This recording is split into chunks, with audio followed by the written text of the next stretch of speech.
I used to do lots of things.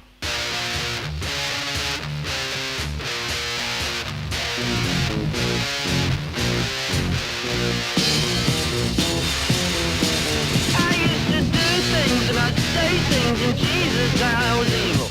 Take things and break things and Jesus I was evil. I never shook baby. Yeah. Episode 68. When are we going to stop doing this stupid podcast? When are we going to take a hint that nobody wants to? Well, the next episode is going to be pornographic. Oh, that's right. You know that could be fun to talk about. Like we don't have to like go specifically, not specifically porn, but we can talk about like I don't know, like maybe like obscenity or maybe like the history of obscenity or something. Yeah. Or, all right. Be fun. All right. We'll do that. Like we really didn't plan that. I was cracking a joke and we came up with an episode idea. You see the hard hitting research we do here on the Record to Music. I make a 69 joke and we have an episode. All right, cool. Yeah. All right. So the Oscars just happened. Unfortunately, it's still lumbering around. Why? Unfortunately, I like the Oscars. I thought so. Okay, so I didn't watch them. Well, you didn't watch any of the movies either, so that I watched the Batman, and I watched. There was one other movie I think I watched on there. But okay, so how political were the Oscars this year? Was it pretty cringy, or was it actually pretty? No, I was even listening to podcasts that said like, do you think someone at the top said like tone it down? Because it was not nearly. First of all, it's the Oscars, and you have Jimmy Kimmel hosting, so you think it's just going to be like establishment crit fest. Yeah. And it really wasn't. Of course, he like. Of course, there was a Tucker Carlson joke about the January 6th stuff, but it was like a one-liner. Yeah.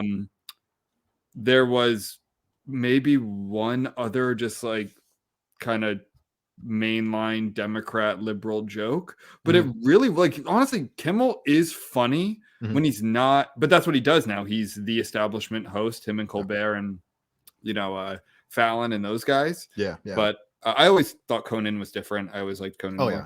But like in terms of material, I was really surprised with actually how not political it was. Good. And how it was like actually funny. Like I thought really funny. He even did a little like that slightest tiniest bit of like Ricky Gervais and like ripping on the actors themselves. Like at one point he's talking about how Tom Hanks and Austin Butler for Elvis, like Tom Hanks gave Austin Butler a typewriter with a letter already in it, and basically like write back in character. So he would write as Elvis, and Tom Hanks would write as Parker. I forget his first name. Yeah. To like build a rapport and build like those characters. And Jimmy Kimmel's explaining this. He's like, and because you're all silly, you have silly jobs. like this is silly. Like this is what you guys are doing. But oh no, do you? Okay. All right. Clock's ticking. Yeah. Is that? Can you hear that? Yeah. Yeah, it's annoying. That's you're gonna hear this it's now. Still a much better co-host than you. Ticking clock. So, and then in terms, but really, where I feel like you saw the tone down was with acceptance speeches. Good. There are those years where it almost feels like they're trying to one up each other, where they're getting up, they're winning an award for some just like random movie, and they're talking about saving the environment. They're talking about women. There was very little of that. You had I don't know why she rubs me such the wrong way, and I'll probably because she's a strong black woman. Like, no, she's just fucking annoying. Yeah. It's the woman who's won for Black Panther. Not in the actor, but the costume designer. So she gets up, she's like, hello again. Like, so she's acknowledging that she's already won, but then talking about how, there's not enough, whatever, like a strong black woman and representation, all that shit. It's like, you've already won an Oscar. This is your second Oscar. You were like in the elite of your profession. What are you talking about? It's so tone deaf. And she was an outlier though. I don't even know if Michelle Yeoh really, I know she was saying stuff like not at the Oscars, like, a move for, if she wins, it's for Asian Americans and all that stuff, but like, or Asians, but Ke Huy Quan's acceptance speech was honestly like extremely heartfelt and kind of it was so pure and just like what I think a lot of movies and Oscar moments and what the media like tries to make moments, Right. that was actually a real one. Yeah. And it's like, no, this is what live television's still about. Yeah. And it was because, and also if you know his backstory, how he was a child actor, Yeah. he very famous in movies like Indiana Jones and the Goonies. He thought his career was going to be set. He's like, I'm set for the rest of my life. Could not work. I even heard a story that like he lost his health insurance because he couldn't work. He couldn't find work, and there isn't really a market for like Asian men in movies. There's more now, but like throughout the 90s and 2000s, like it just they weren't really casting Asian men in a lot of roles. So like to hear that story, and then he wins Best Supporting Actor, and it was just like really, it was like honestly really nice, like just really sweet and nice. And I'm sure you saw people talking about it. But like, no, this is why I watch this stuff. Like because like if there's one of these and there's 10 like shit libs talking about women empowerment and then the environment and stuff, like it's still worth it to me. Right. I saw this funny. I don't know if you saw me retweet it, but it was Harrison Ford hugging that actor, and because they were both in Indiana Jones, but like somebody captioned it as because like when you pause something like somebody would be making a weird face, so it was in the exact picture that they took, like Harrison Ford was smiling, whereas Quan was like, he looked kind of like he almost looked like he was crying, and so somebody captioned is like, I was asking you for years to help me in Hollywood, and now you're just laughing at me. It's just, But that's sweet. And also, I mean, that's the sort of thing that I think Hollywood should accentuate more of like, look, dreams can come true, sort of thing. Of like, it's honestly what he says. Yeah, like he honestly says it during the speech, like, don't give up on your dream. Like that's nice. That's really nice. And I think he wasn't. And it's one thing to say that when you look like Ryan Gosling, or you look like a typical beautiful actor or actress, and you could say like, your dreams do come true. It's like, you have a leg up. They're, whether you're talented or not, a lot of them are talented, some not so much. I know we're going to talk about Wonder Woman later. Apparently like Gal Gadot is like not a good actress, but why is she Wonder Woman? Because she's gorgeous. So, but someone like Ke Kwan, like it's more of work. It's more putting in the work and catching lucky breaks and performing when you're on that stage, so to speak. So politically, I thought it was like honestly so refreshing. Nice. It was so refreshing to like not every woman who won an award to get up and talk about like women, because it's just like honestly not true anymore. Like not nearly as much. Women win just as much. I won't go into all of that, like in terms of like graduation rates and job rates and all this stuff, making money, like it's all like on parity now. So it's kind of goes over people's heads. And the same we talk about all the time with minorities, like racial minorities, like they're overly represented in media and in Hollywood and all, and music and all this. I mean, like rightfully so. Like shut up when you win, because it doesn't make sense. Like anyway, actually I didn't read it yet. I should have. The New Yorker came out with an article that I think talks about this. It's like, why are we so focused on the kind of elites, that successful elites in these racial and minority groups, like the Oscars, instead of like other. I haven't read it, but that was what got me interested to read it. So I'll report back on that. In terms of, so did you watch any of it? No. So should I just quickly recap my thoughts? I won't go through like every category, and I only filled out 17 of the, I think 24, because like I didn't see like any of the documentaries, so I'm not going to even vote on them. I don't know what they're about. Some of this other stuff. So out of what I did vote on, I honestly went 10 for 17. I got best picture right. Director, I was not expecting the Daniels to get it. So I did predict everything everywhere all at once to sweep.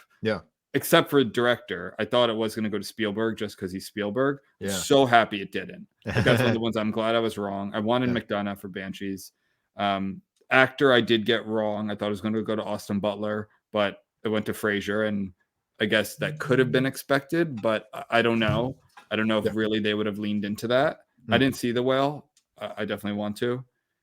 Everything else, actress. So actress in a supporting role to me was the was the worst one. Mm. Like Jamie Lee Curtis winning was such a what's it called? Like Bummer? legacy. Like Oh. well, yes, but like legacy. Right. Like she was not even the third actress in that movie. She was like the third actress in that movie after Yeah. Michelle Yeoh and Stephanie Sue.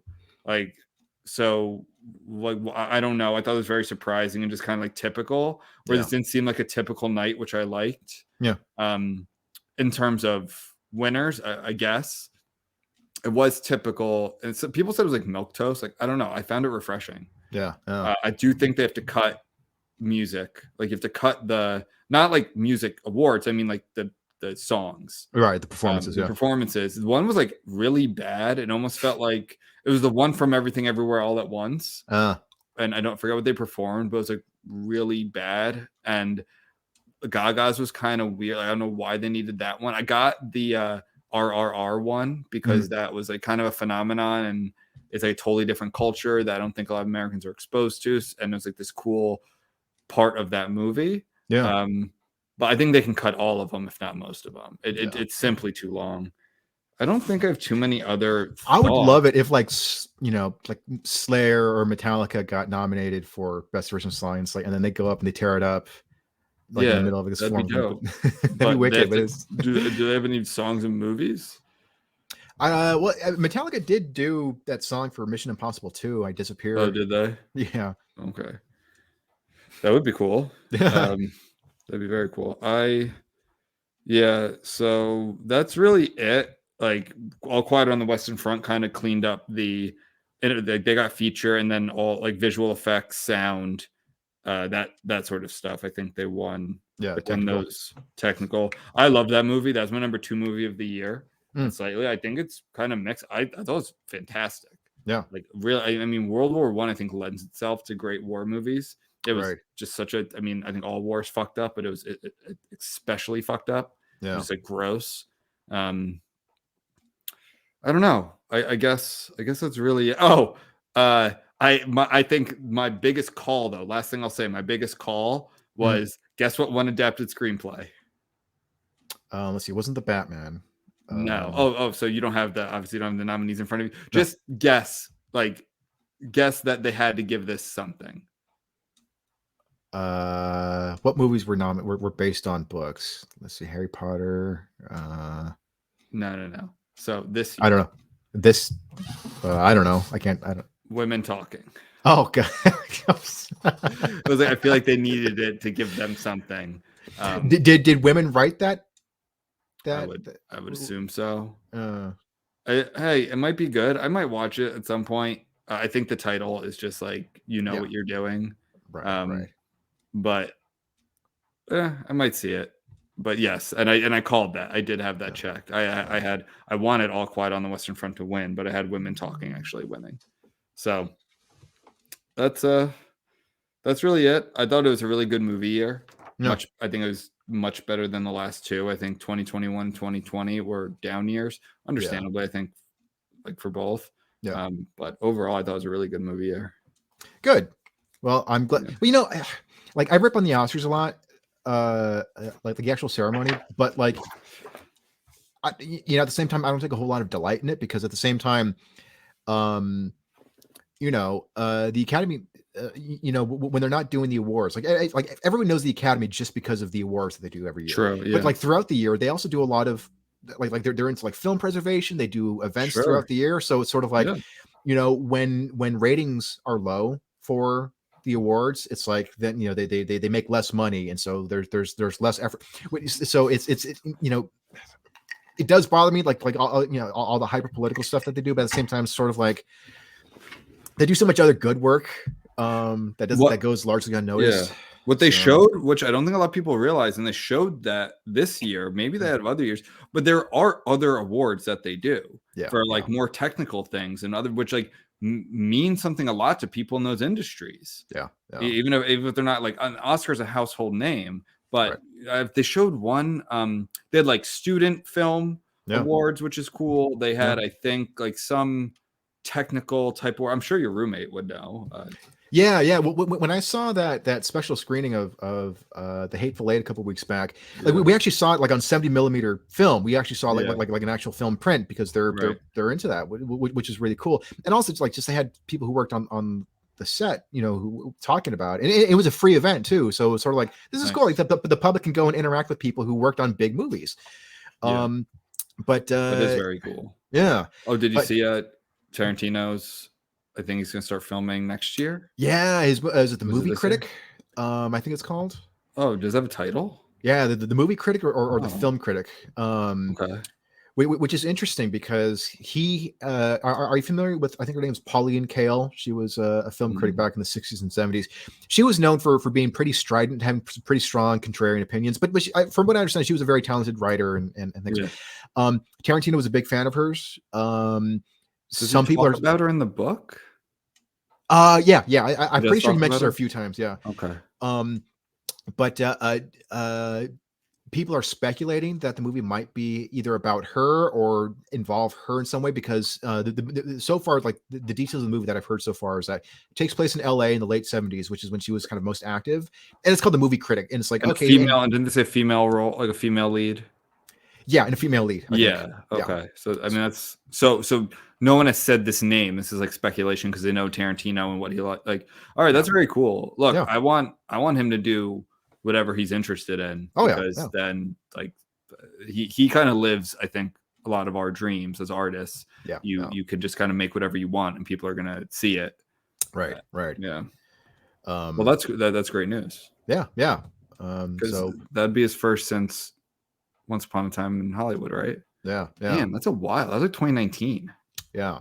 You know what's interesting about him is that he seems to kind of go through phases because, like, his first three movies were like sort of noirish crime films. Yeah.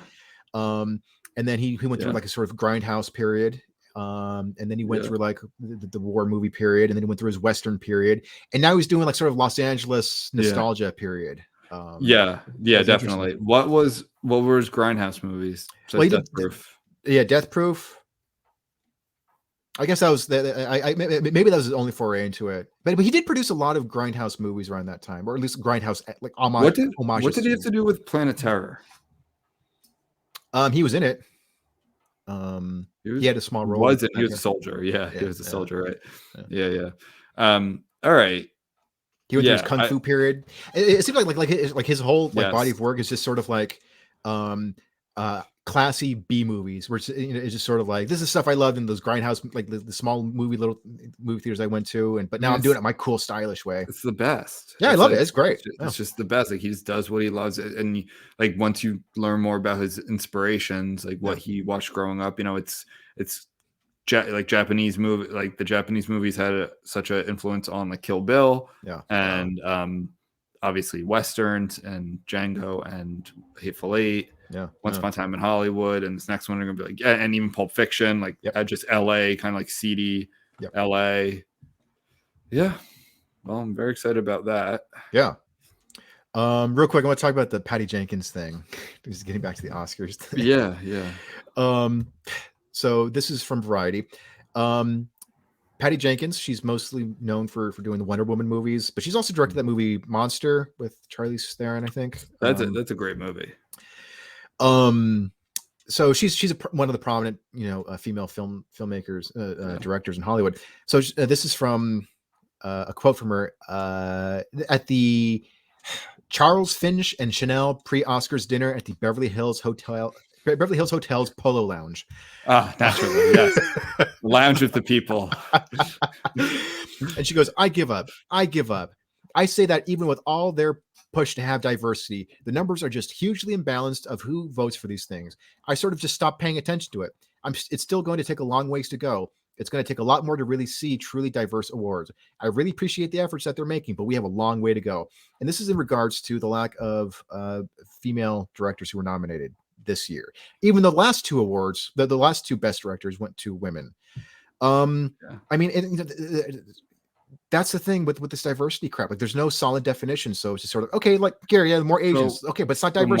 More women, fine. That's part diverse. of it. We're blacks. It's okay, like that's part of it, but it's also like, okay, so my response always, what should have been nominated Right. instead. Like Yeah. what? Okay, honestly asking, what were the like? We did this, I think, when it was racial, because this was surprisingly a lot of like white actors were nominated, white and Yeah. Asian actually. Yeah. So what should have been? So I'm looking at director here. So it was Todd Field for Tar, Daniel Kwan and Daniel Schreiner for Everything Everywhere All at Once, Martin McDonough for Banshees, Ruben Östlund for Triangle of Sadness, and Steven Spielberg, right? So you have almost all white men and one Asian man. What movies were directed by women this year? Right. And is there a good argument for them to be in there? I didn't hear any snubs for director. Like all the snubs I heard about were more actor and actress, really actress. Yeah. Yeah. So okay, like, but you notice how she doesn't say that. And what was her last movie? Wonder Woman 84. Yeah, 1984, which was like a pile of trash. Yeah, it was like detritus. Like it was just like it's just Warner Brothers should have just released a statement saying we're not going to release this movie. We're sorry that you bought tickets for it. Here's a bag of popcorn. And I heard that it was like basically about just being diverse. Like I don't know, like people who love those movies, like loved Wonder Woman, are like, no, this movie sucks. The first Wonder Woman was good. I haven't seen the second one, but I heard it was pretty bad. But you're right though. I mean, like so much of this is it's basically just like a very expensive popularity contest. So like if she'd have so no matter what, people are going to be upset. Like, oh, how come so and so wasn't nominated? How about it's like, I can just understand that argument of like, hey, this person should have been nominated. Okay, fair enough. But at the same time, she didn't even put forth, hey, how about this director? She did a great job on that movie. And then so-and-so was a great breakout role for her. Why didn't she get nominated? It's like, okay, but she didn't do that. It's just, you one look at the nominees list and you go, there aren't enough women here. So I'm looking at best. So naturally, right, if there's 5 directors nominated, but there are 10 best pictures, you would go and you look at the best pictures and see, well, were any of those directed by women? I'm going to assume Women Talking was. I don't know. I'm just like, I think that's a fair assumption. Yeah. But the rest were all men. So you don't have, and again, all men, but like Tar was almost exclusively about women. Yeah. Great movie. Yeah. That I haven't seen yet. Yeah. You should. Everything Everywhere All at Once was really focused on women, and 2, both leading and supporting actress, won that. I'm trying to see what else. So like Banshees, they had a woman nominated for supporting actress.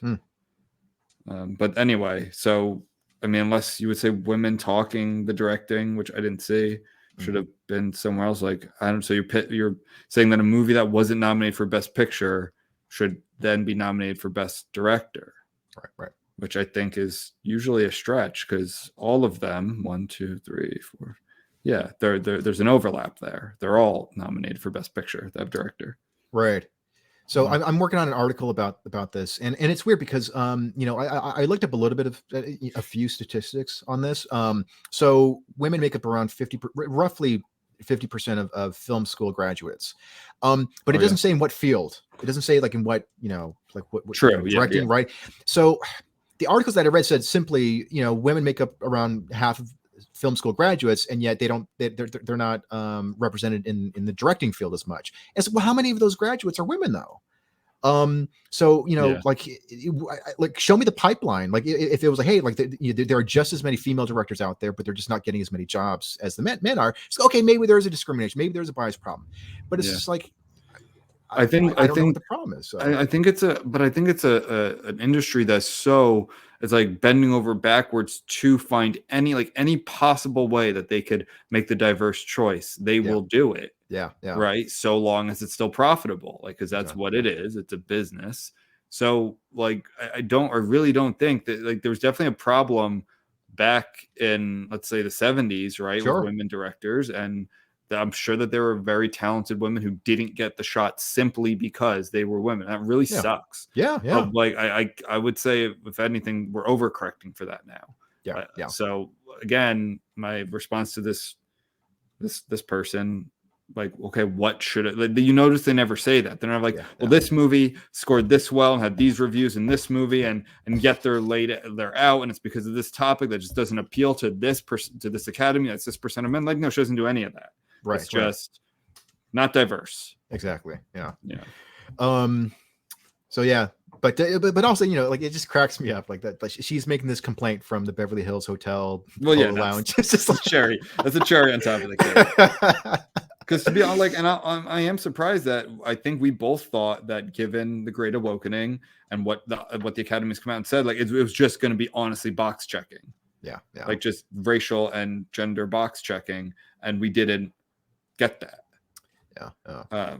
I really do think, like, I saw 41 or 42 movies from 2022, just from 2022. So movies that were eligible for the Oscars, and they, like, the only movie that I saw that I loved that wasn't nominated for anything was Vengeance, which was directed by a white male, BJ Novak. So it's not like that one got left out. I mean, it did get left out, but it's not like that was a diversity thing. So I'm trying to think if there are any others. Like, they kind of nailed what at least I thought. And I watch a lot of I watch diverse movies. Like, I watch all types of shit. Yeah. And whatever interests me, and I have very broad interests. So I think they did a really good job. Yeah. I really hope that they don't go through. I don't think they will. I think it passed. I really do. I think that passed. What, the initiative of like? Well, I think the initiative, when we read it, I think it's going to be like, the guy holding the mic boom might be Latino instead of white on this one, and that sucks for that white. Like, I really don't think it's good. I think it's going to be what all of these corporations do. That instead of changing, you know, making mortgages easier or lowering rates on people or whatever it is, they just add a black eye to the board, and they say we're diverse. It's like, no, it's not fixing the problem. But like, you know, so I think that the Academy is going to do the equivalent of that. Again, I still think it's dumb. But I think that's what they're going to do. Yeah, I hope so. And even then, when we read about it, I think it wasn't supposed to go into effect in like 2025, I think. So I'm sure that there will be deliberations, there will be some refinements and things, and people will push back. You know what? Just naturally, we think that we're doing a good job, and we don't have to do this for the reasons, because there was pushback, right? Oh yeah. I mean, the article that you and I read, there was a lot more criticism, and it was in a mainstream publication too. It wasn't from like, you know, The Blaze or Daily Wire or some shit. But hey, man, whatever. I still heart Hollywood. I know you do. You're incredulous. So, well, you know, I'm kidding.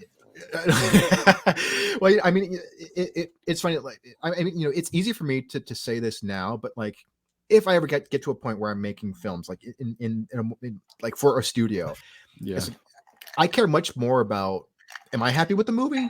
Did some people like it? And like, I could not care less about, or, you know, like, it'd be cool if like, you know, it got nominated. If I got more awards love from like smaller like horror movie awards, like, oh, this is cool. This is more my people. Like, I don't care about, you know, the Beverly Hills Hotel. It's like, this is people who love horror movies, and they don't care about. But yeah, like whenever I read, you know, complaints about the lack of diversity at the Oscars, it just feels so much like, yeah, but your movie was critically acclaimed and it was profitable.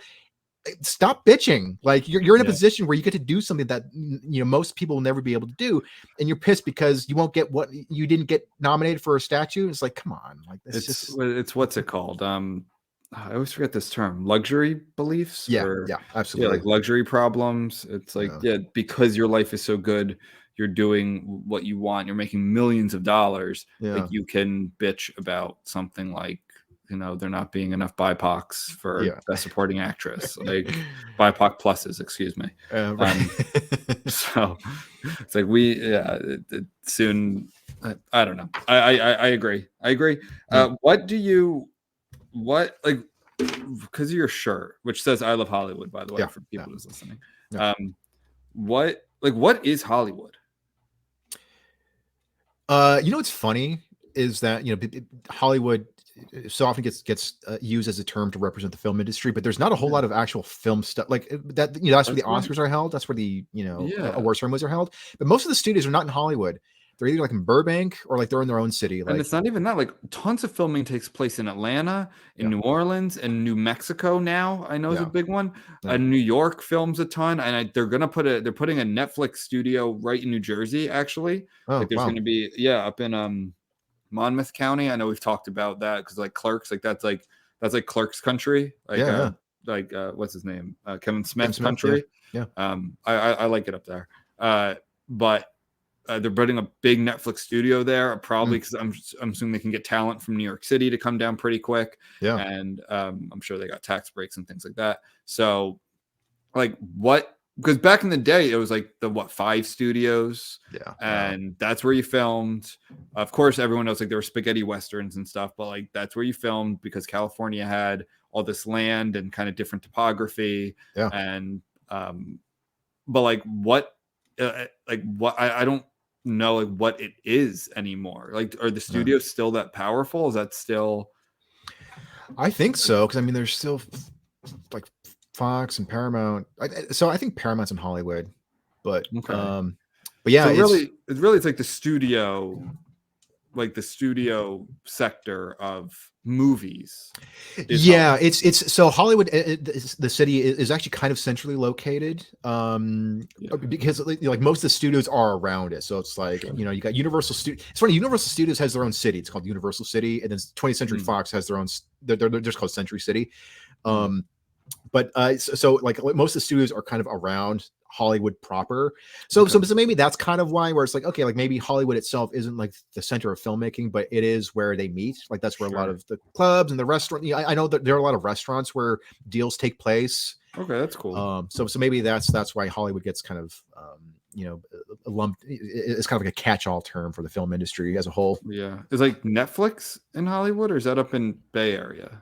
Netflix is in Hollywood. Yeah. Oh, it is. Yeah. Oh, okay. Well, at least the business side. I don't know if like where the actual studios are, like where they can make movies. Wait, I knew that actually. Yeah. Okay. Is Amazon Studios in California? I'm not sure actually. I'm not sure where they film, but I do know that a lot of studios, like even though they compete, they often use each other's like studios to you know. So like Warner Brothers might use 20th Century Studios to film something there because they have a much bigger soundstage or something like that. Okay. Yeah. Cool. All right. Anything else for the Oscars? No, I think I'm done with the Oscars. All right. Moving on. So yeah, this is something I want to talk about. ChatGPT. So I wrote one of the longest articles I've ever written. Yeah, really. Based on Tell me about it. I made I think like $1.27 from it. Oh, fantastic. I mean, so this is just, if you're going to write something, so I'm 90% sure that like I'm kind of maybe not blacklisted on Medium, yeah. but like there was a time a couple of years ago when almost like every other article I wrote, it would get chosen for further distribution. It would go nice bump. But that hasn't happened to me in quite a while. So I wonder if there's like, okay, like once or twice. Yeah, I think they're just sort of like, okay, you can be here, but we're not going to promote you in any way.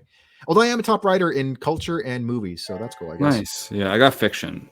Oh, yeah. That's nobody cares about that. So. That's true. Got a live fiction. But anyway, so ChatGPT. For those who don't know, it is a chatbot, an artificial intelligence chatbot. That emulates conversation as if you're talking to like a real human, and you give it prompts, so you could be like, can you write a short? It's something like that Dolly thing. So it'd be like, hey, can you write a short horror story about Donald Trump and Hillary Clinton on vacation, and it'll spit it out in a certain amount of time. And it was released, I think, like October or November of last year, so it's only been around for not that long. And already right off the bat, it's kind of poised to disrupt the job market for writers of a few different mediums. So yeah, it's pretty interesting. I'm curious. So in the article that I wrote, there's a quote here from a guy from Reuters. This guy, he's not even a writer. He's a salesman based out of Rochester, New York. And he had ChatGPT write a 30-page kids ebook in just a few hours, and he's selling it on Amazon. So there's that aspect of it. Clark's World, which is a monthly science fiction and fantasy magazine, they received a huge, massive influx of story submissions that were written by ChatGPT or were assisted by other AI things. And they actually had to shut down submissions because they received so many of them. And so this is in the Hollywood Reporter. This is actually kind of funny. Or no, I'm sorry, this is in Deadline. The writer of the article, he had ChatGPT write a pitch for Mad Men, but like the show Mad Men, but like a modern update, a modern reboot of it. And it's actually pretty. It's generic, but it's still somewhat polished. So I'll just read it real quickly. Mad Men is back and better than ever. This time, the show takes place in the modern day, following a cast of characters as they navigate life in the cutthroat advertising industry of the 21st century. Our main protagonist is a new creative director at a major ad agency, and she's determined to make her mark in the industry. Along the way, she'll have to contend with the old school, male-dominated corporate culture, as well as a new generation of ambitious millennials. With stories of ambition, power struggles, and office politics, Mad Men will appeal to a whole new audience, while still retaining the wit and charm of its original incarnation. Get ready for a wild ride. So it's really cheap. That's a really cheesy pitch, but at the same time, it's spit it out in just a few minutes, and that's something where it's like, okay, if a good writer could polish that, it's like that would actually be pretty passable. Like that's something that would probably So I know you have probably more to the article, but let's discuss a little at first. So one, I think if ChatGPT is going to become a stand-in for any sort of writing, then I think that's more of a criticism of that like writing style. And I don't see it replacing anything really of substance. And also, let's look at this from the legal standpoint, because people I'm a lawyer. So people are talking about, same thing when like LegalZoom came out. It was like, oh, the lawyer's going to be obsolete. It's like, no, it's not. Like, yeah, it can write some wills, for instance, or I do debt collection, not defense. Like so I see credit card cases every day, medical bill, like every day, and it's already copy and pasted with just like the amount changed, the name changed, the defense, like that. They're already doing that. It's just a person going copy paste, put stuff in. Services were rendered. Like no attempt has been made to settle these services. Like this is like it's already doing that. So any sort of like brief writing or arguments, I don't see how it could possibly start doing those. Maybe I'm wrong. Anything where like a human, I mean, maybe ChatGPT will like, it might take jobs from like representatives, like a debt collection agency. I don't know. Like that's still people's job. I still don't think so though, because there's still going to be the human element where like people have to answer questions. I honestly don't know, but I saw that like there was that panic with LegalZoom, and now this is coming out. It's definitely far more advanced than I think people believed. And it does have that kind of like uncanny valley vibe to it, where it's it has like emotion and a sort of like ersatz humanness that is creepy. Like it's definitely creepy. But I don't see it.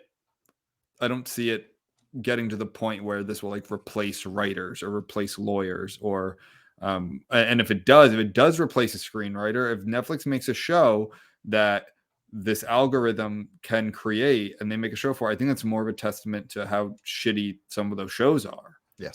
Well, I don't know if you read the article that I sent you, but so BuzzFeed fired.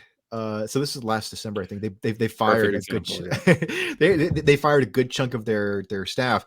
It didn't say specifically that they fired their staff with the intention of replacing them with ChatGPT, but like a month after they fired them, it was like, okay, we're partnering with an AI bot software that actually writes articles.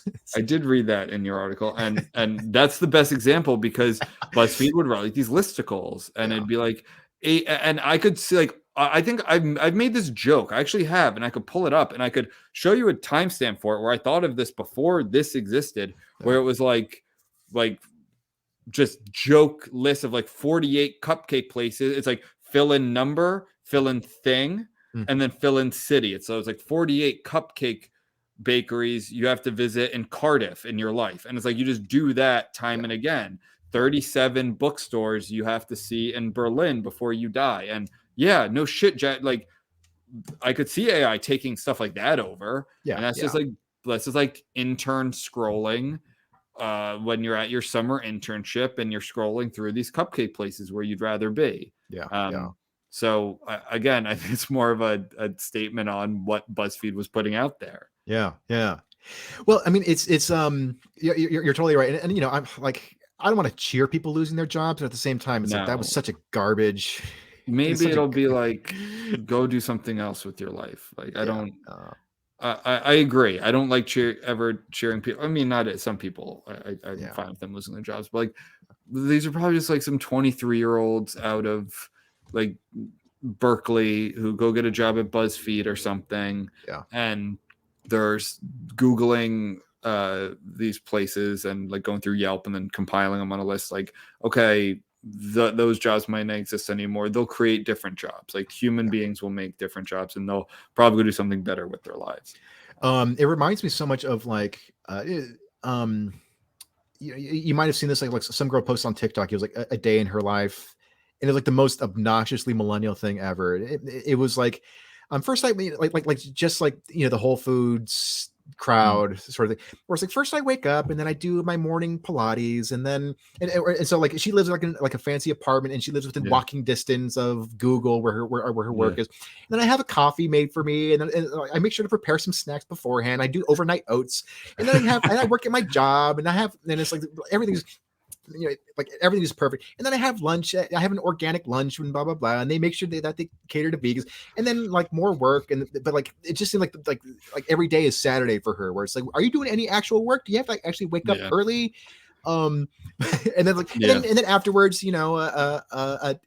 drinks with friends, and it just seemed like the most obnoxiously millennial thing ever. It was so fucking obnoxious. Yeah. Well, so and I've also. I'm not. This isn't like my original thought, so I'm just kind of repeating what I've heard on other podcasts. But it's like a lot of people are saying that ChatGPT will, like driving, like I read, like self-driving cars.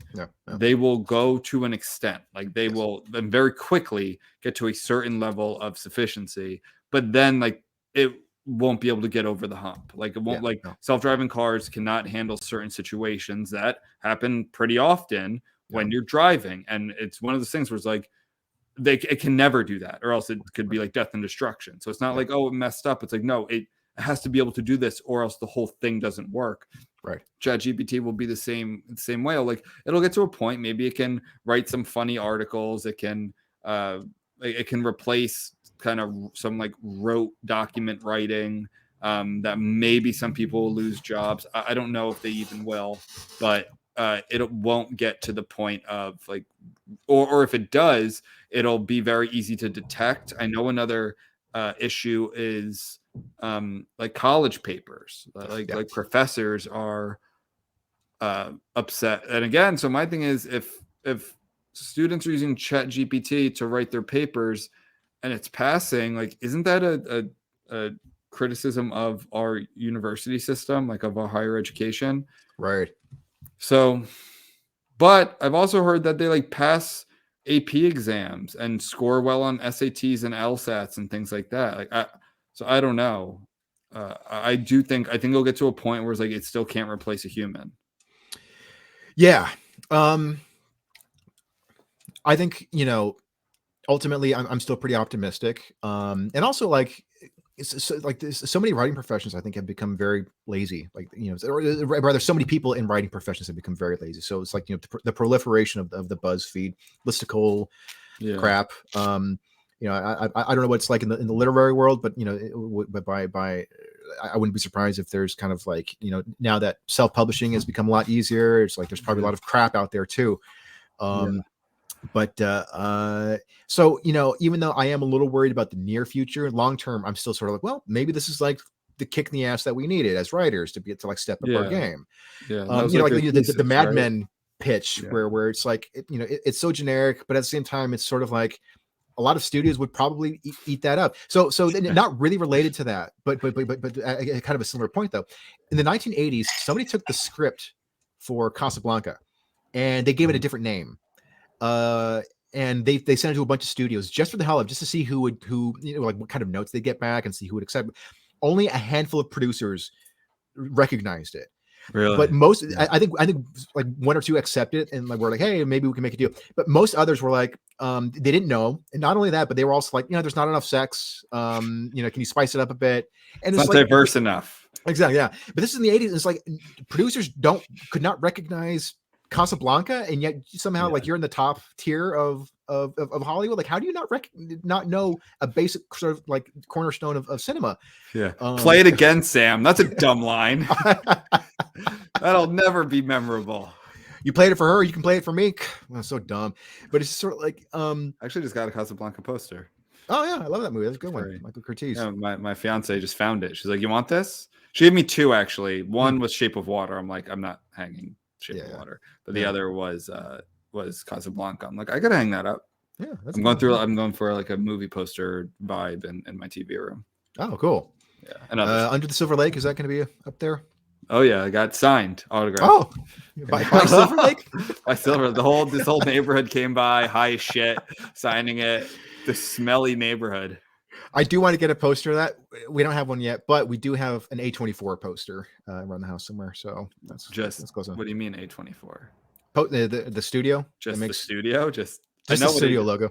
Oh, all right. I was like, all right. It's kind of weird. No, it's pretty cool. That'd be like just having like Columbia. Well, so the actual design of the poster is pretty cool. Like it's almost like snippets of film. So like you see it. Yeah. Kind of, I've so seen repeating. I saw that. Yeah. Okay. Yeah. That's so cool. It's a cool design. It's not just A24. It's like, what the fuck is that? Yeah. It's just three. A24 is a cool studio, but yeah. Anyway, but getting back to the ChatGPT thing, they should have come up with a different name. Like, what a stupid ChatGPT. It's annoying. So I want to read here this quote from the editor-in-chief of Clark's World, the sci-fi publication. So this is in regards to shutting down submissions.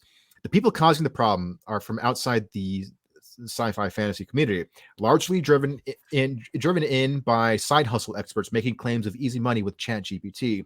They are driving this and deserve some of the disdain shown to the AI developers.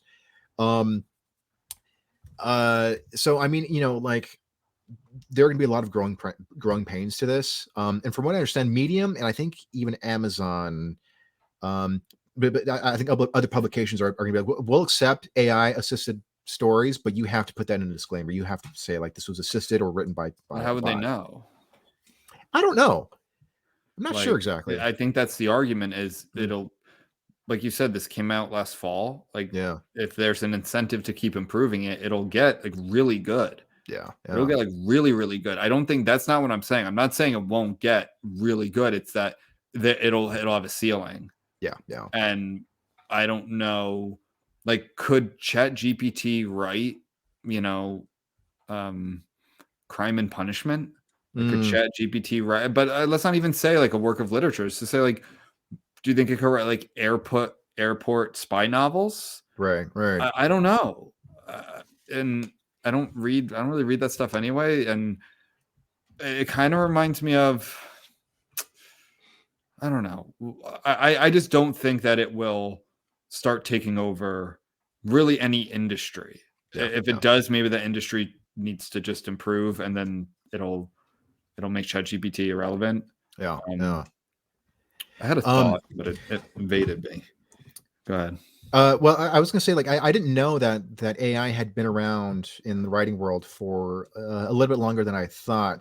I'll read the description real quick, but it was something like where it's like writers were using AI tools to like help them come up with new character names or like keep track of locations. So there were like some like actual like creative utility in. I mean, yeah. What about like thesaurus.com? Like that. I know. Like is that assisting? Like, what about just a Webster's dictionary sitting there? Like, is that so? Right. I mean, coming up with character names, like, okay, I don't. That seems pretty harmless. I mean, like maybe if you were writing a story that took place in a different country. So you just be like, okay, give me 30 male names that are Swedish, Yeah, maybe. you can. I did that yesterday editing my novel. I needed Yeah. a different. So I was like Japanese surnames, and I Yeah. went and I picked one, and I used that for a Yakuza family. Like Mm. I think there definitely was a issue with university students, college students, and turning in papers, but like professors caught it. Yeah. It's like right there. It's annoying. That's one more thing a professor has to deal with, like something they have to deal with. Yeah. But why don't you just like either if the paper's good Yeah. and ChatGPT wrote it, like that is a problem. Yep. If it's good, if it's not good, then you give them a shitty grade, Right. right? And if and I mean, people, college students have been getting out of work since colleges existed. They were copying. I mean, that's why plagiarism exists. Yeah. I know this is different, and I think, and some professors have switched to more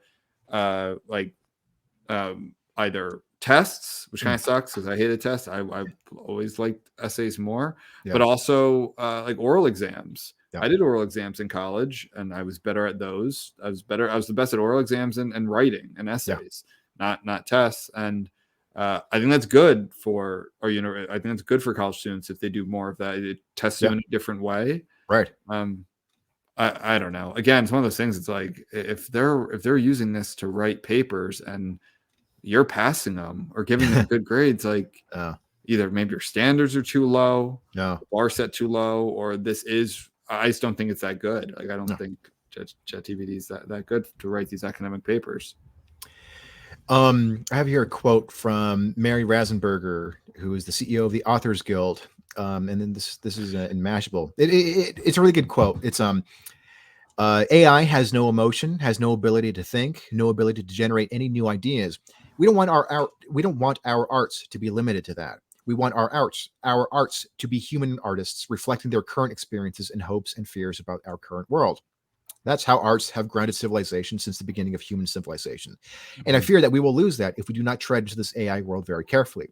I love that, the human element, because I mean, like, I haven't read any stories written by AI. But I mean, like, I think some of the best writers are the ones who can find the profound in very small, moments in real life. And I don't know if I doubt AI is capable of doing that right now. Maybe at some point it'll be able to make a conversation between, husband and wife and find the meaning in that and make it profound and interesting. But I don't know. And also because, so many of those powerful little moments, they might seem small, but so many of those moments that, have a big emotional impact came from real life because the writer based that on something that happened to them, whereas AI doesn't really operate in that same way. But isn't the argument though that it's like it's taking all of these human experiences and like curating them, right? And kind of plugging them into situations. So I guess if you do that enough, it's like if a bunch of chimpanzees typed on typewriters for a certain amount of time, eventually they'd write Hamlet. Like right. I don't know. Maybe ChatGPT will work like that, but it doesn't seem very efficient. So that brings up an interesting point, though, where it's like, from what I understand, the way ChatGPT works is that it scans a bunch of existing literature and kind of summarizes that and repurposes it, which can cause. I didn't dive too much into this part of it, but it can cause some legal problems of like swiping elements from copyrighted work or the copywritten work. Copyrighted work, I think. Copyrighted, I think it is. Yeah, because it's a right, not like right. It's like a right, like legal right. I didn't even dive into that, but I don't know, someone who might be a lawyer might be able to. It's good to know a good lawyer. I need one. But like ultimately, like, even though the article that I wrote, spends a lot more time talking about sort of like the threat and the danger of ChatGPT, I ended on a hopeful note, which is, we as writers, across various mediums and fields and genres need to focus on what we can do that robots can't do. I think, that's so to treat this as a good opportunity to kind of focus, like, well, what does it mean to like really dive deep into the human experience and articulate that through words. If we lose, look, I'm optimistic, and some people might look at the benefits of ChatGPT as like optimism, like it getting better. Like, no, I mean, I'm optimistic that this is not going to be as efficient and powerful and impressive for in the long term. But I don't know. This is definitely a topic we're gonna revisit. Like, we're probably gonna revisit this regularly. If we lose art, so to speak, as a race, like as a human race, I mean, we're really fucked. Like, what else do we have? Because like, if automation starts taking away jobs like trucking or like industrial jobs, which I think we're a long way from a lot of that, but I would hope that at least those people, and this is like the Andrew Yang argument, like we can make life more comfortable for people, still try and give them purpose. A lot of his argument was more people will go into the arts, right? And then we can support them because we have AI and automation to take care of these other needs we have, and we can have kind of and more people can become doctors. And even if some surgeries and anesthesia and some surgeries become automated, like we will still need doctors. There will never not be a need for doctors. But let's say they're like basically we can control that, we can fix those needs, and it doesn't have to become destitute because people can get income. And I'm not doing justice's argument enough, but if we lose art, like basically culture, then that, like, you can't replace that with anything. Right. You can't replace that with, and we're seeing this with computer. What's it called? We did an episode on this. The AI art. Which I went and I went to go put in. Stop it. I went to go put in like some of my character descriptions for my latest book into AI art to see what came out, and like I liked some of it. Yeah. And I felt guilty. I'm like, wait a minute, should I be paying an artist to do this? I put in like biker, white, red hair, leather jacket, like, and like it gave me all these options, and some of them were pretty cool because this book is kind of like it's a dystopian book, and I'm like, oh, neat. I mean, I had to get the program because I had like the watermarks on it, so I couldn't actually use them. But I'm also like, shit, is that going to replace art as we know it? I still think that will be relegated to the internet, and it'll be used more for like what I just did, like made something to promote a book.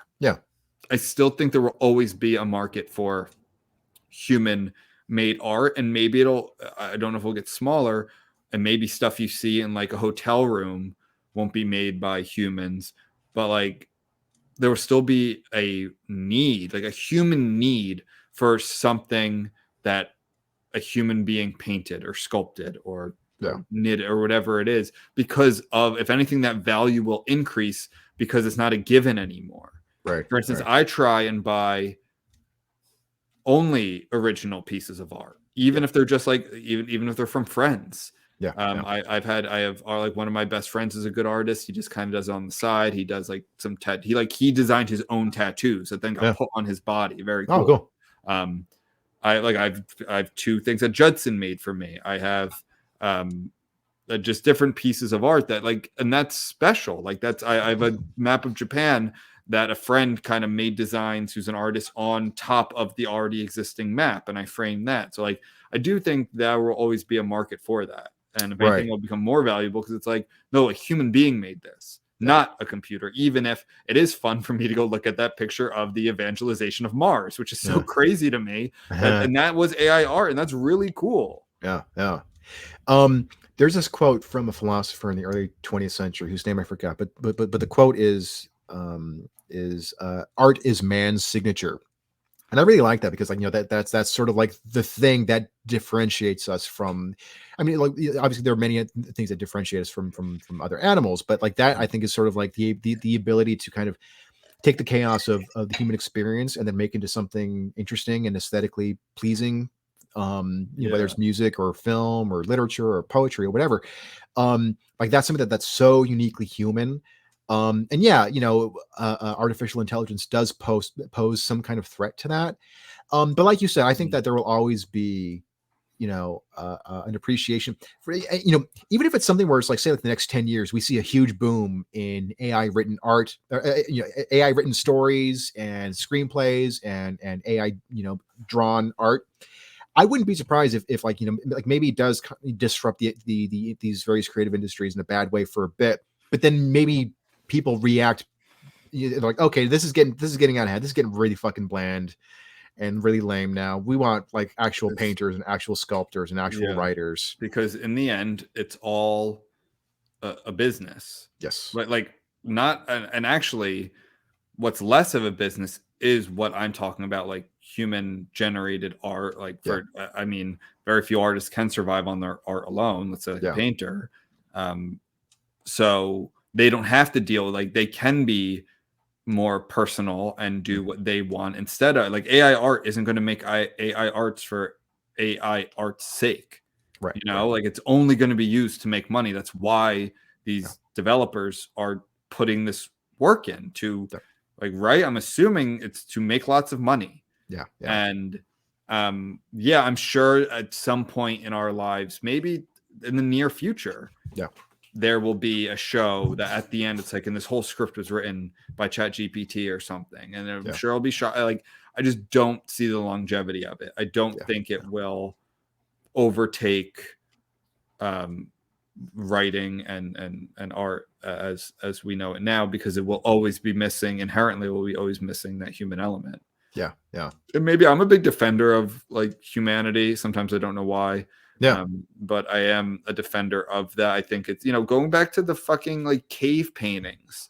Like art has existed since the beginning of humanity. I think, I don't know, like for like going, I make the same argument with like theater, with like live theater, and how like live theater will never die because there were like people, it's existed since the ancient Greeks.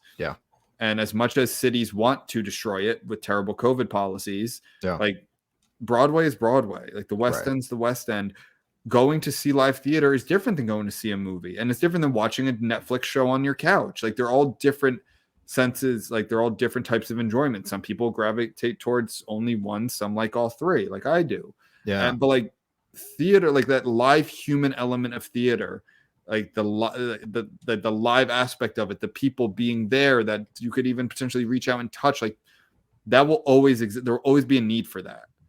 Yeah, absolutely. And it reminds me a bit of a debate that happened a while back. You remember when they were having like live performances of like dead, like they'd have like holograms of Michael Jackson and stuff. Yeah. And I remember there was some worry that like, oh, like does this mean that like live performances, like a band can record like a like pre-record like a perfect concert and then just project it and not have to worry about all the stuff that goes with touring and live performance. And that did not take off like at all, as far as I know. Because again, it's business. If you're gonna pay a buttload, which is a real term, a buttload of money to go see Bruce Springsteen, you want him up there. Exactly. But you don't want a hologram. And the hologram thing came in when I predicted that, I forget when it was, a few years ago, and I predicted a few years ago before that like the Super Bowl halftime show will be Michael Jackson or someone like, and I was wrong, but it was like, okay, that will happen. It'll be very clever and be a whole thing, and then people will talk about it. But no, it didn't take off, right? They did like a Tupac concert, because Tupac's dead. But like I think for maybe dead artists, it'll be like, it would be cool if somehow they could do like a hologram of Picasso painting in front of a class or something. Like I think, but that's not going to replace living painters, right, making like paintings at that time. It's just something new to experience. Right. I wanted to bring up something that you said. that we were talking about before, it was like at the same time. So when we're talking about writing, I don't see scripts or novels in the near future with ChatGPT. But what I could see it doing is like poetry, like short form, beautiful poetry. If ChatGPT writes a beautiful poem that makes you feel something, right? Is that not okay? Mm. Like, isn't that the point of these mediums? It's like people say the same thing about abstract art. Yeah. And my argument, actually, I've come around a lot more to abstract art because I love all types of art. And if I'm looking at something and I feel like the point of it is to get underneath the surface, like if you're looking at a Renaissance painting of like Christ crucified and it makes you feel something, like that's great. If you can look at abstract art and it makes you feel that thing while getting underneath that, like that's the whole point of it is getting to those emotions without that kind of like first like facial step of it. Is that not also sufficient? Like that's its own art form. And I think it's a lot trickier with abstract art, but when it's good, it's good. Like when it makes you feel those emotions, that's a beautiful thing. If ChatGPT can write those poems, is that okay? Yeah, I guess so. I mean, I don't know. Like I think it's a good, I think it's a good question. Is it about the emotions of the art or is it about employing a poet? Right. Paying a poet. I don't know. It's a tough question, but that is something I could see coming sooner. Sorry. Yeah.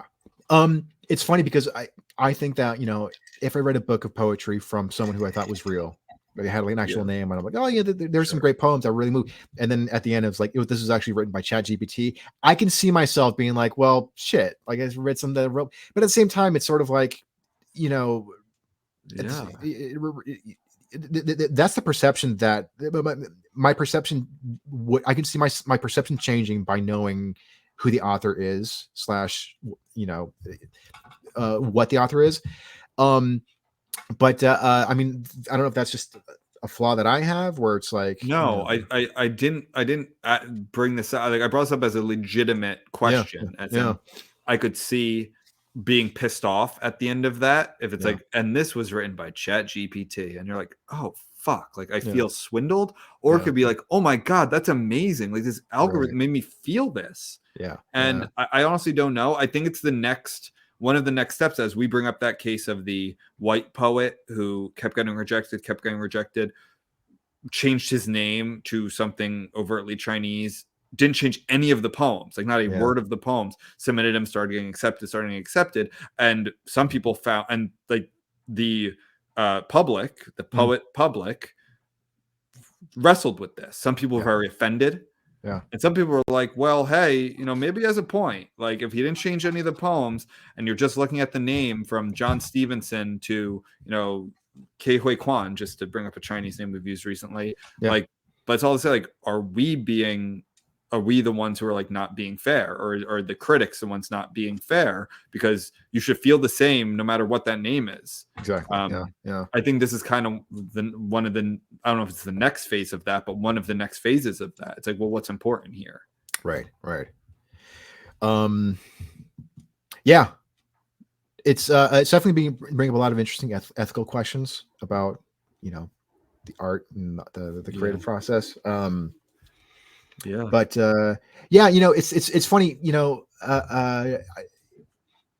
but like also part of me is just very kind of old school when it comes to writing. So when I saw that, like, the writers were using AI tools to assist their writing, or to help come up with names and locations or whatever, I'm still kind of like, yeah, but there's something fun about sitting there with the notepad and being like, well, what about this? No, I don't like that. Well, what about this name? No, that has some potential. But now it's just like in 30 seconds, you just have like 30 ideas. Well, I think of a much more kind of, I guess, I don't know if sedated is the right word, but like, do you not use like Grammarly on your computer?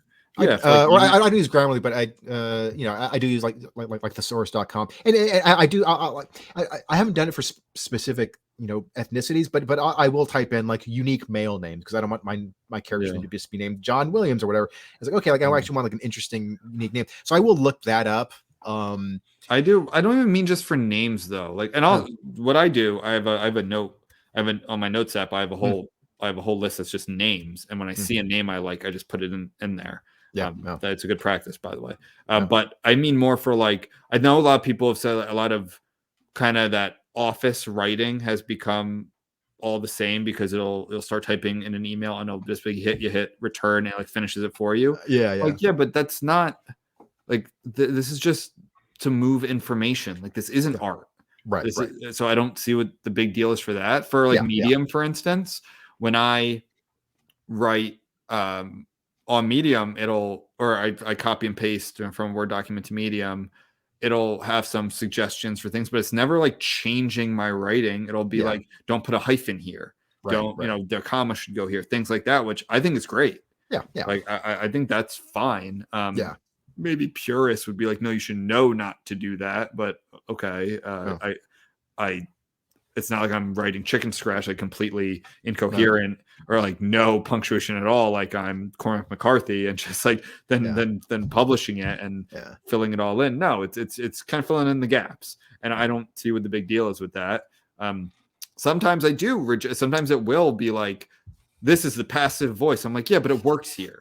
Like not every rule is not every single time has to be the active voice. Like sometimes the passive voice is fine. Not often, but sometimes. Yeah. So I don't know.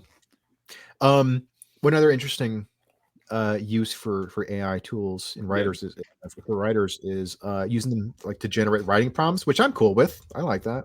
What do you mean by that? I guess it'll be like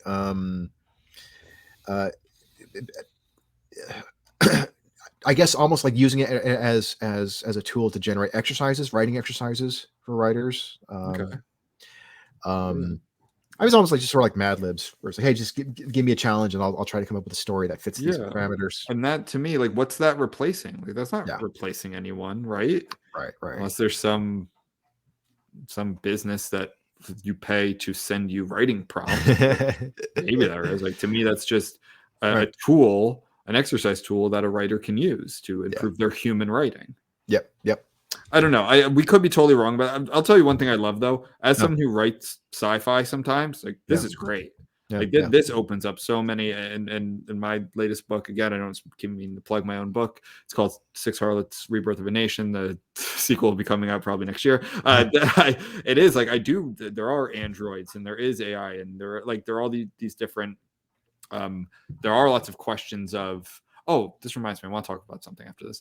Like all of these questions of automation versus what happens when too many things become automated. What do humans do when they're taken care of, or does it just descend to violence, or is it kind of a gross hedonism where it is all just about identity? And like I do try and address a lot of these things. I did see the movie Megan recently. Oh yeah, we talked about the horror one. It's horror, but I would say it's kind of light horror. Like it's not. I guess there is some. There's some cool. She like pulls a kid's ear. Like a bully like pulls it. It's like really cool effect.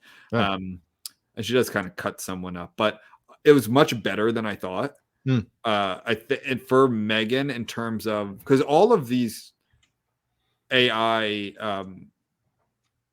all of the like the cautionary tales and all of it is kind of like what happens when this replaces the human, and in this case, it's more of like what happens when AI replaces the parent. The girl in the story, the young girl, her parents die in the first scene, so she's an orphan and she goes to live with her sister, who's Allison Williams. And Allison Williams works for a tech company who is making actually this is like their side project, like these three characters working on this like on the side. Somehow spending like 100,000, and they even say that it's like, how are we going to explain we spend $100,000 to company money, but it turns out the technology is amazing, et cetera, right? It's pretty predictable in terms of plot, but in terms of execution, it's really good. And the question is like, well, what like they even say like to promote it, they're like, it'll remind your child to wash her hands after going to the bathroom. Katie, remember to brush your teeth, like stuff like that. And it's like, well, that's for a parent. Like, that's what a parent's supposed to do. So what happens when this starts replacing it, right? And of course, there's the you must always protect Katie, and you can see where it goes from there. When you say, when you program something to always protect this person, maybe sometimes it reads the room wrong, or it goes too far, or whatever it is. Anyway, but I thought it was really good. I think it's worth watching. There's it's definitely creepy. I mean, it's a girl doll. Like you can imagine the jump scares in terms of that. but yeah, so that's what it does. So that's the question it's asking. Obviously, it's a cautionary tale. So to me, like kind of predictable. Like you guys are geniuses. You couldn't figure out that like maybe it would go too far, but it becomes like sentient, of course. Did you ever see that Key and Peele sketch that was like it was the one where the substitute teacher he's reading all the names wrong? It's the fucking best. I love that sketch. Yeah, somebody made a meme combining that with Megan because the logo for Megan is M3 again. So it was like, hey, M3 again, you hear? M3 again. I'm not gonna call out your name again. Yeah. I was actually thinking about that sketch. That's really funny. Yeah, it's like the black teacher from the inner city at like the white public, like the white suburban school. He's like, all right, Jaqueline. Got Jaqueline? Jacqueline? Oh, you did not just say that. Aaron is such a good one. Aaron. Yeah, I love Key and Peele. Those sketches are so fucking funny. Yeah, they were. I like the Les Mis one was funny. I like the one that's like there is like two guys and like, yeah, I said this to my wife and like, oh, but you said that though? He's like, nah, you know. I said, bitch. I said, oh, but you said that though. No, I didn't say that. Wanted to. I love how they sometimes they would even like incorporate almost like Looney Tunes logic and like it was just like so zany and over the top. Yeah. Like, did you see the one where like they're competing to see who got the newest hat? Like they would meet each other in the street, and then so one was wearing like a brand new hat, but the other one's wearing a hat and it's still like in a plastic bag, and then so he's the cool one. So then like Key comes out and he's got a hat, but it's like in like a display case and it's on his head, and it cuts to Peele and he's got like a wooden platform on his head, and there's a Chinese lady sewing a brand new hat. Is that a joke on like how guys will get like a flat brim and they'll have like the sticker on it, and maybe it's like taking that to that degree? Yeah. And one of the most referenced ones is the like college football player names and how they're just get more ridiculous and more ridiculous. Jaquavius Montavious, Auburn. Oh man, those are great. I love those. Yeah. That's just not on anymore, right? I don't think so. No, they're good. Jordan Peele's gone Hollywood, so yeah, I get it. I like his movies. We talked about this last episode. I like them. I think he's overhyped, but one of the most really good adorable things I've ever seen was when Jordan Peele won the Oscar for, I think it's best original screenplay for Get Out. Yeah. And then Key posted a picture of himself watching the Oscars as his friend is winning, and it's like him like jumping like midair, I think. So I was like, oh, that's so cool. Like he's cheering his buddy on, and that was cute. That was cute. So yeah, I'll cheer for you that way when you win an Oscar. You're not even you're gonna be like feeding your cats or something like that. Oh, the Oscars like, on. Like, this is that? Gay. But yeah, so ChatGPT, I think we're gonna be all right. It's definitely something we're going to be revisiting. We might be totally wrong. It'll be like it'll just be like ChatGPT doing the Reckless Musecast. It's like Ben says gay. Joe talks about Los Angeles. Ben calls Los Angeles gay. Joe, it's right just to kick off. They both start jerking off Quentin Tarantino. Nazi, there's something with they owe Nazis money. Did you ever see that guy on Twitter? And he would have his stick was that he would have a bot watch 10,000 hours of something and then have it write a script of its own. Did they do one for TED Talks, which was fucking hysterical? Most likely. Like I'm sure I forgot. Oh, it's Keaton Patty. I think I think he's a writer for what's the non-Christian Babylon Bee? What's the original one? Onion? Yeah, The Onion. I think he's a writer for The Onion. Okay. But he had one for he had a bot watch like 10,000 hours of Olive Garden commercials and then have it write an Olive Garden commercial. It's so fucking funny. Yeah, but I think that is what this stuff I think is going to be more for, like funny memes. Yeah, like I don't know if this is going to be like writing drama, like full length dramas. I just don't. But yeah, I don't know. I want to pull it up real quick. It's super short, but it's so fucking. Yeah, do it. Aw, did he take it down? Or is it just? Oh no, here it is. I forced a bot to watch over 1,000 hours of Olive Garden commercials and then asked it to write an Olive Garden commercial of its own. Here's the first page. Olive Garden commercial. Interior, Olive Garden restaurant. A group of friends laughs at a dinner table. A waitress comes to deliver what could be considered food. Waitress, pasta nachos for you. We see the pasta. We see the pasta nachos. They're warm and defeated. Friend 1, the menu is here. Waitress, lasagna wings with extra Italy. We see the lasagna wings. There's more Italy than necessary. Friend 2, I shall eat Italian citizens. Waitress, unlimited stick. We see the unlimited stick. It is infinite. It is all. Friend 3, leave without me. I'm home. Waitress, gluten classico from the kitchen. We see the gluten classico. We believe the waitress that it is from the kitchen. We have no reason not to believe. Can you say that? What was the line again? It is one. It is all. Oh no! Unlimited stick. It is one. It is all. But we see the unlimited stick. It is infinite. It is all. That is one of my. I'm writing that down. That's one of my favorite lines. It is all. Friend 4 says nothing. Friend 1, what is wrong, friend 4? Friend 4 says nothing. Friend 2, friend 4, what is wrong, friend 4? Friend 4 smiles. Her mouth is full of secret soup. Announcer with a wet voice. Olive Garden, when you're here, you're here. My face is going up. That was real. Like that was real. I wouldn't be surprised because this is from a writer for The Onion, so I'm sure he probably editorialized a bit. But yeah, it is infinite. It is.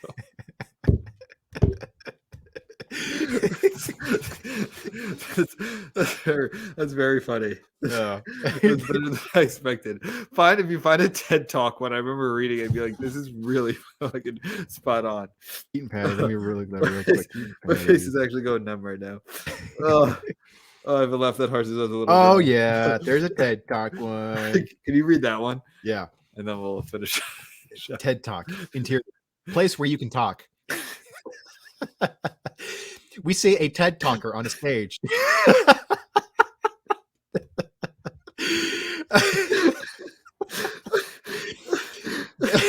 They are visibly clothed.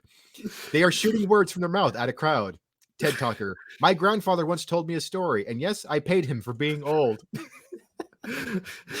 A screen shows a bar graph. The bars, our grandfather and story, are equal in height. The crowd nods their heads. No, the crowd nods their hands. TED Talker. He just told me there's just enough plastic in the ocean for someone to marry, but we're almost out of time.